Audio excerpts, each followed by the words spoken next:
আসসালামু আলাইকুম। আমি আজকে রান্না করব মাটির কড়াইতে নদীর মাছের চচ্চড়ি। এখানে আমি দিয়ে দিলাম আলু, বেগুন, পুঁইশাক, পেঁয়াজ কাটা, মরিচ ফালি, তারপরে লবণ, ধনিয়া গুঁড়া, হলুদের গুঁড়া।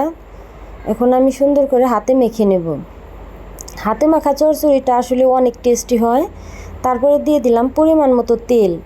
তেল দিয়ে আমি আরও ভালো করে মেখে নেব। আরও ভালো করে মেখে নিলাম দেখুন। তারপরে দিয়ে দিব নদীর ছোট ছোট মাছ। এই মাছগুলো খেতে আরও অনেক টেস্টি হয়। তারপরে দিয়ে দিলাম একটু তেল। তারপর আবারও আমি ভালো করে মেখে নেব। হাতে মাখা চচ্চড়ি যত ভালো করে মাখবেন, যত সময় ধরে মাখবেন, তত বেশি টেস্টি হবে। তারপরে দিয়ে দিলাম পরিমাণ মতো পানি। এরপরে আমি দিয়ে দেব, চুলায় উঠিয়ে বসিয়ে দেব। দেখুন চুলায় দিয়ে দিলাম।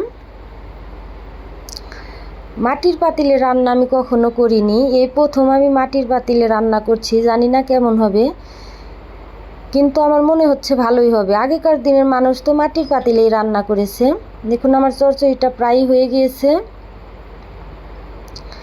এরপর আমি দিয়ে দিলাম